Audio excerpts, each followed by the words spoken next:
You had a long career and you did a lot of different things. When you look back over it, does one of them stick out in your mind as your favorite, the thing you're proudest of?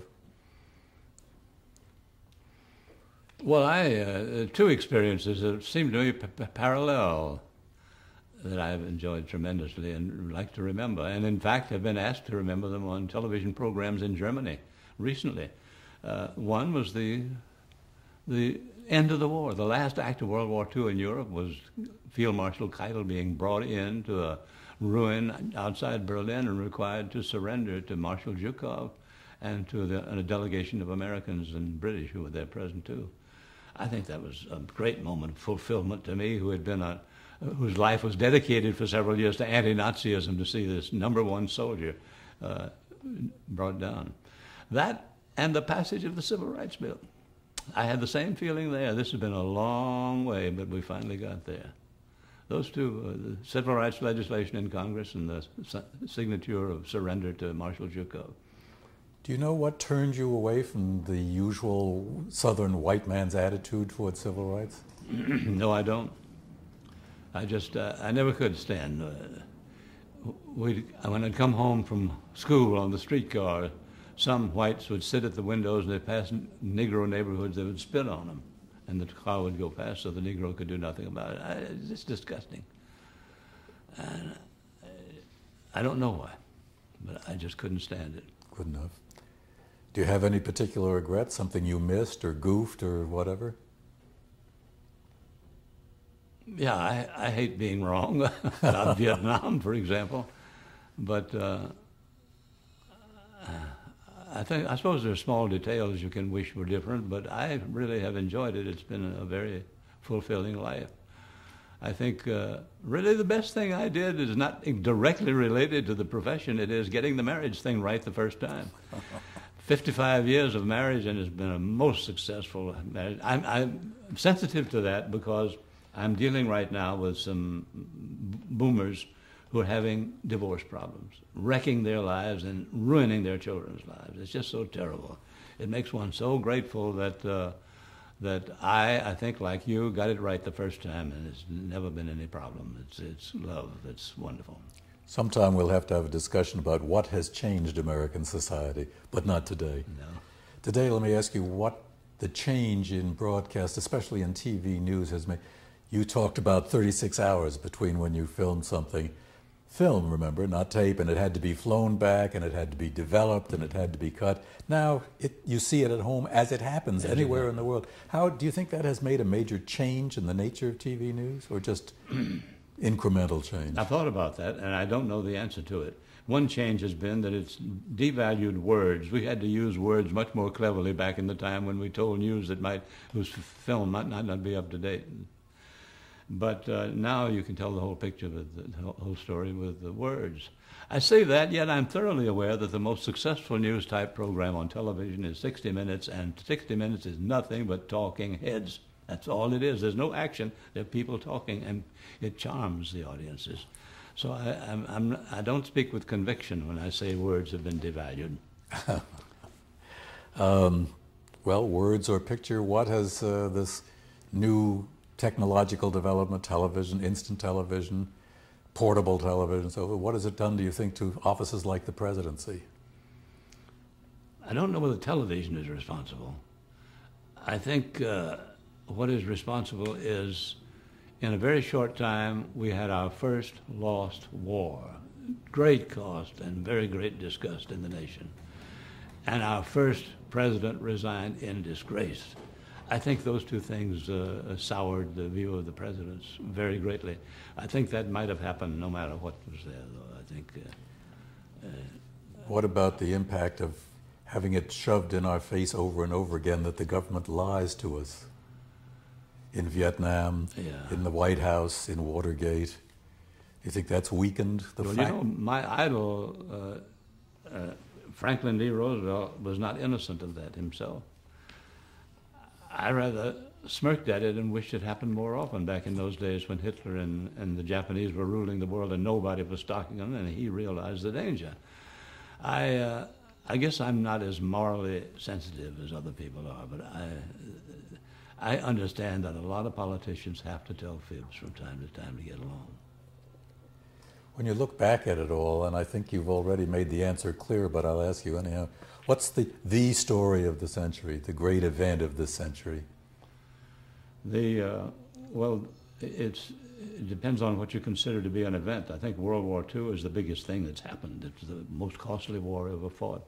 Ended with the creation of the ultimate weapon. We can now destroy civilization quite literally in a few minutes with a few exchanges of fire. I think the atom bomb may be the biggest thing, and the World War II the biggest event. Mm-hmm. What, looking now at our media, broadcast news, radio and television, what do you think the cult of the personality has done to the news? It's comparatively recent, the last, 50 years.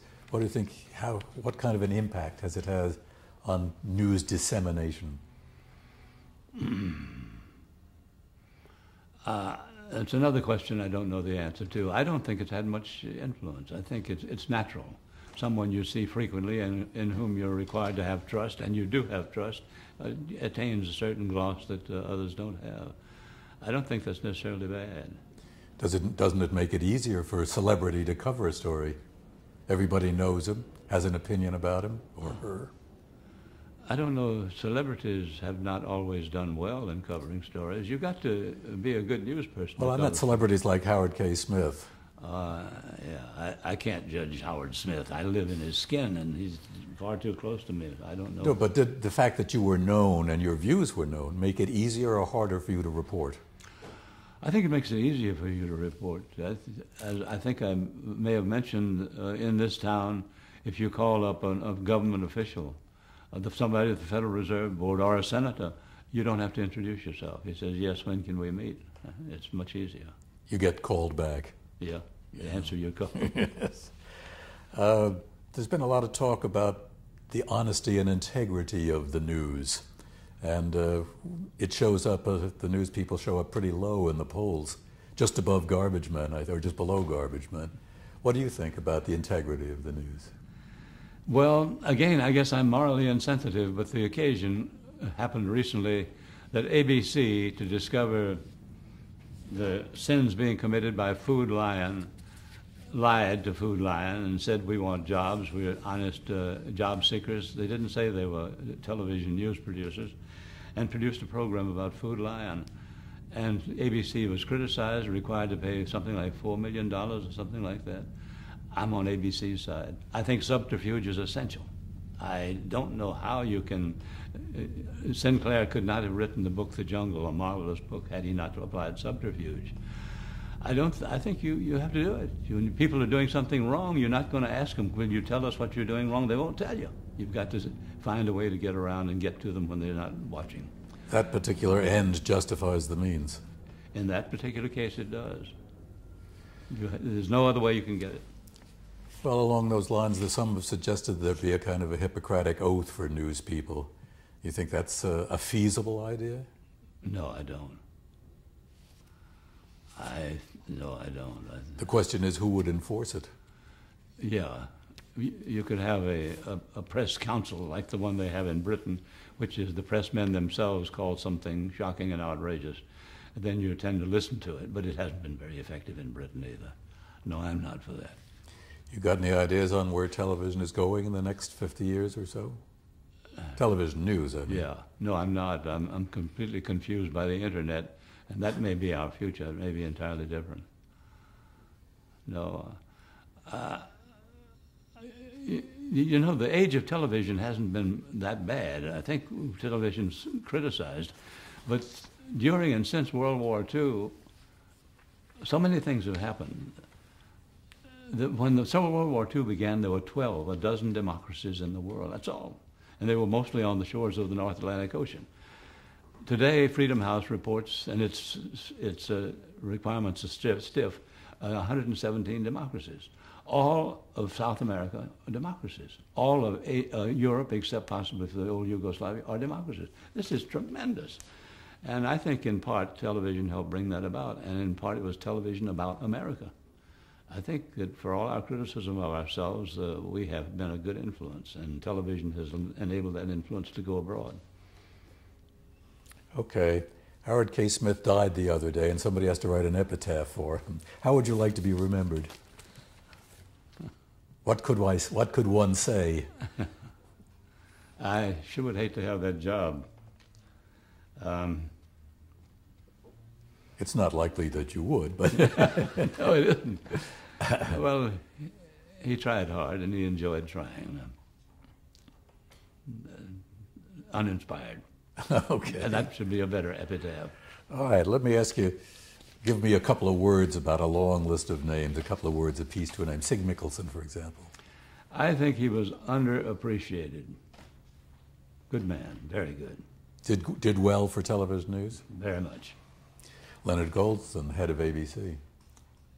I liked him, but he didn't know much about news, or how to run a news department. William L. Shirer. One of the 3 or 4 outstanding journalists of World War II, with Ernie Pyle, Ed Murrow, and a couple of others. How about his work after the war? His book is outstanding. I keep referring to it. His history of the Third Reich, terrific. Okay. Frank Reynolds. A good friend of mine and a really capable anchorman. I think he was the ideal anchorman. His voice was right, his demeanor was right, and he was always on top of things, never confused. You didn't get along as well with Harry Reasoner, you said? Reasoner, I found rather cold. He was, he drank rather heavily on the air, and I found it hard to cooperate with him. Detached. Huh?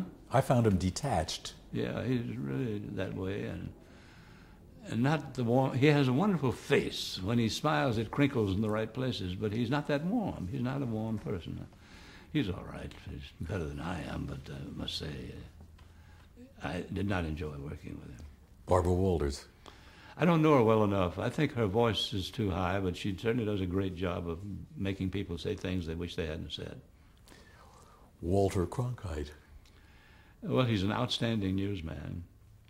When I went from the Nuremberg trials to London, and Murrow shocked me by appointing me to succeed him, I went back to Nuremberg to pack my few belongings, and Walter at United Press said, "Can you give me some tips on how to get into radio?"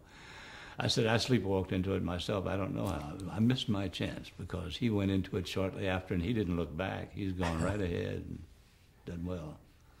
David Brinkley. I think he was, in a way, a revolutionary. He really broke the Murrow mold in delivering a television script, the newsman. A great writer. Ted Koppel. He's such a close friend. I'm prejudiced in his favor. I think he's great. Well, to change venue for a moment, FCC Commissioner and Chairman Newton Minow. Well, I liked him. His first venture in Washington was in this house. Fred Friendly wanted to give him advice, so I said, I'll get him. And I got him from Illinois, and Fred Friendly, and he sat here and discussed television for quite a long time.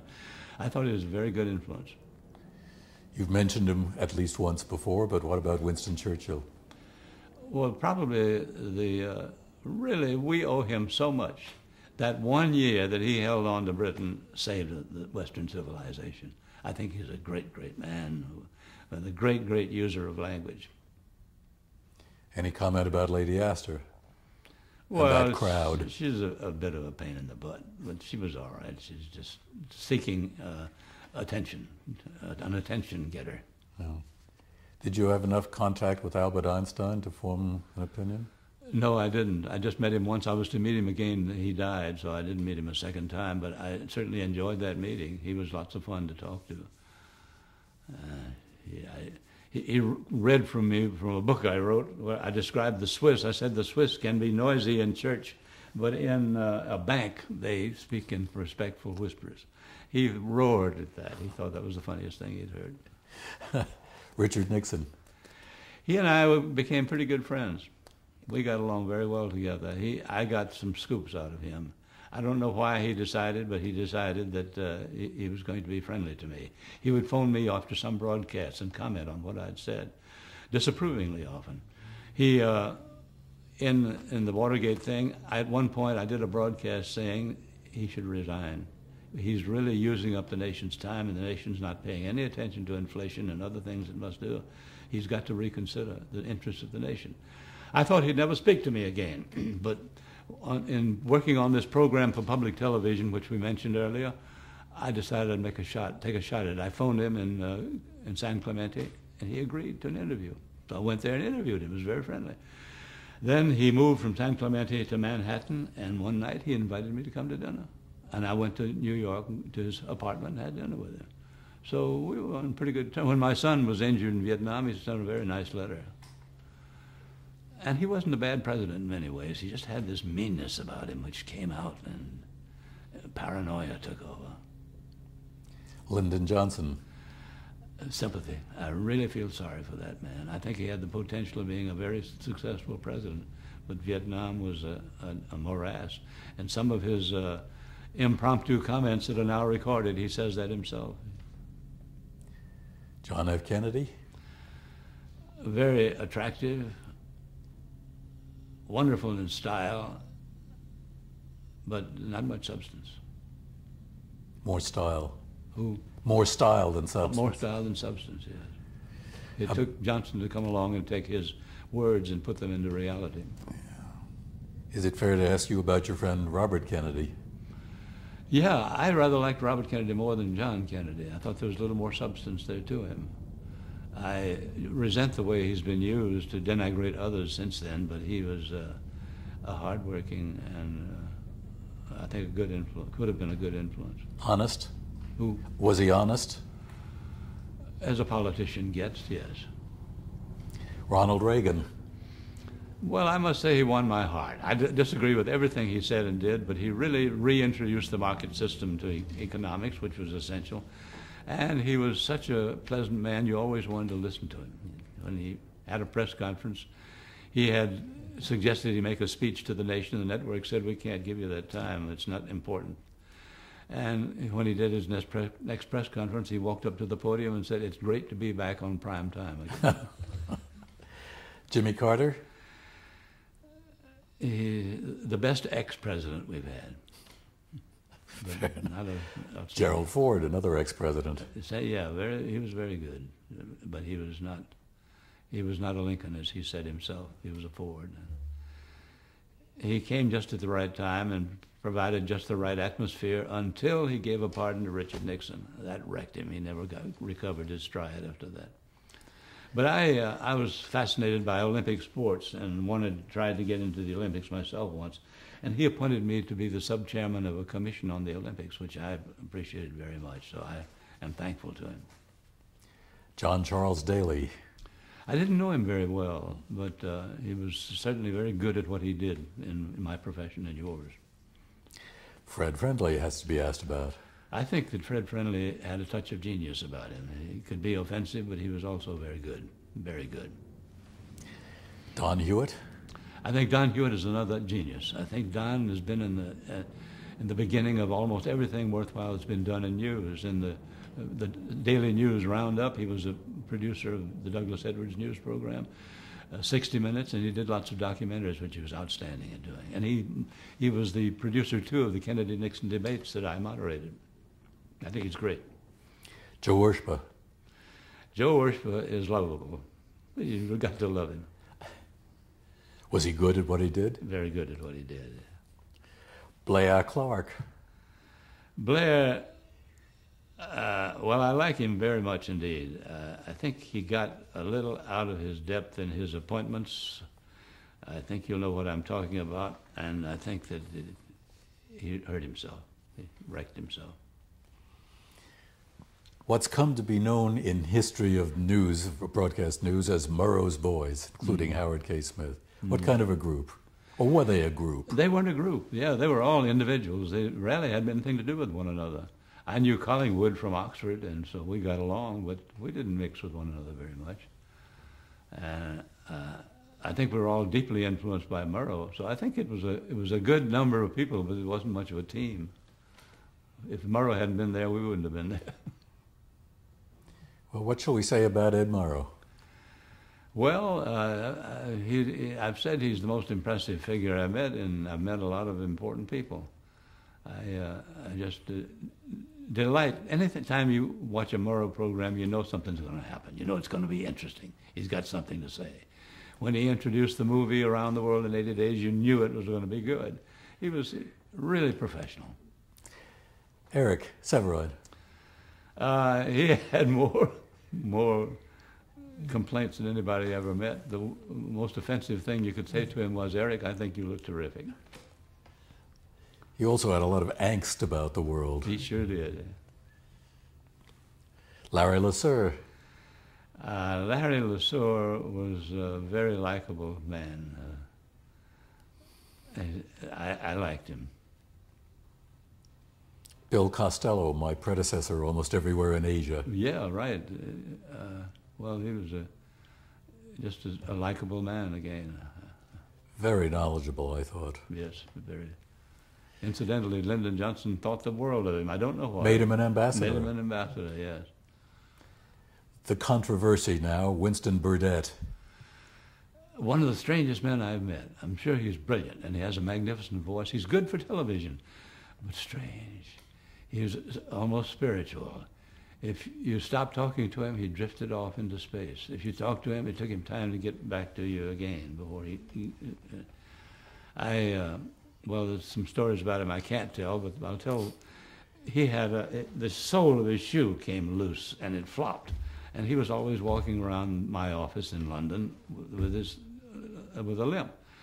I was walking him to the studio where he was to do a broadcast, and I said, "Winston, what on earth is the matter?" He said, "My shoe sole's loose." I said, "Why not tear it off and have it repaired later?" He tore it off and there was no problem.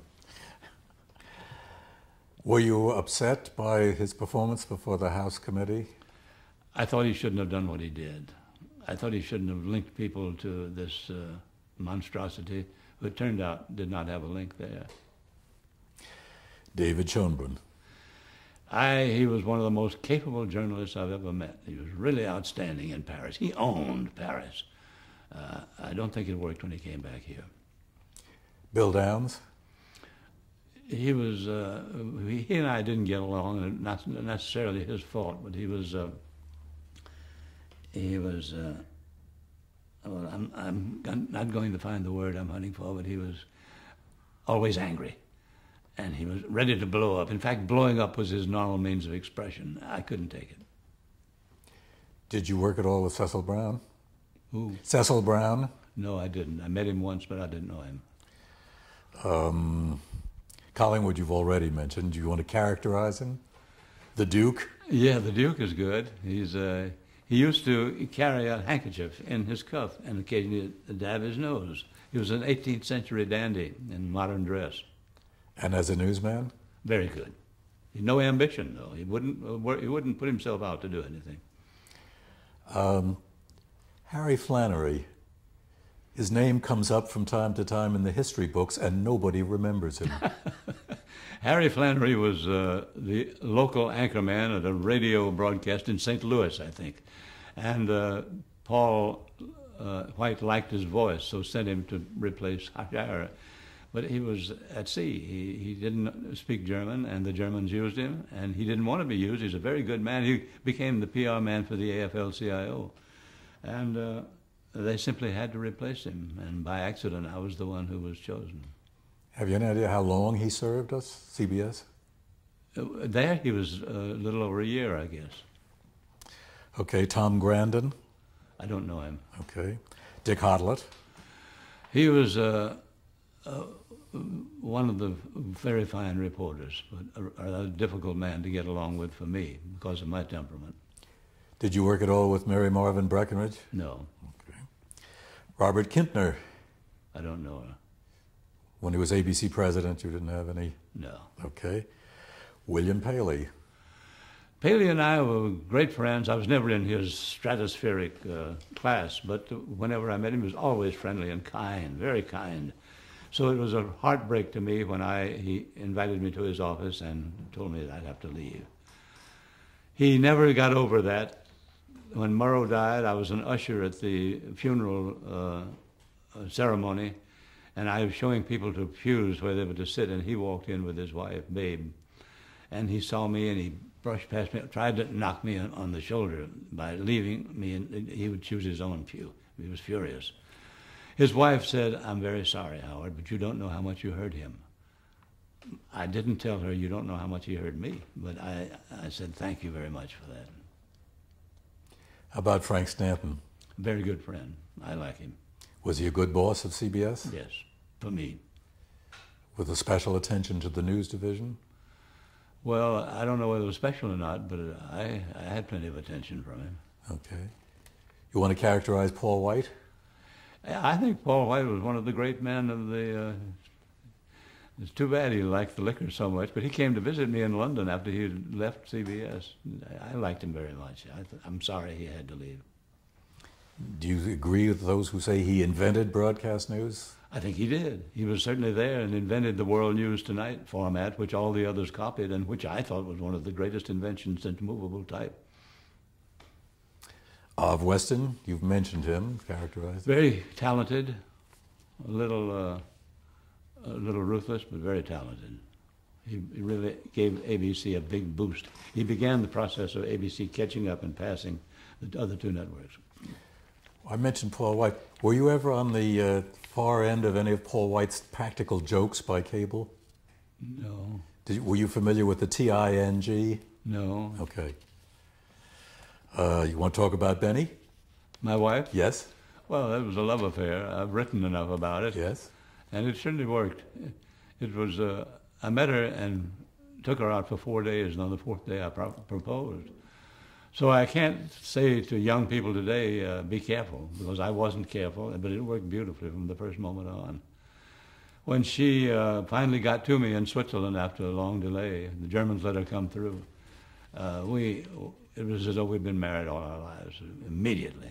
Just the initial embrace stayed on, it's still there. You had a lucky life. A very lucky life, yes. That's it. Except for what Michael may want to put back in. That's all I have. We lived at the right time. We did, didn't we? Yes. Yeah. We lived at the right time.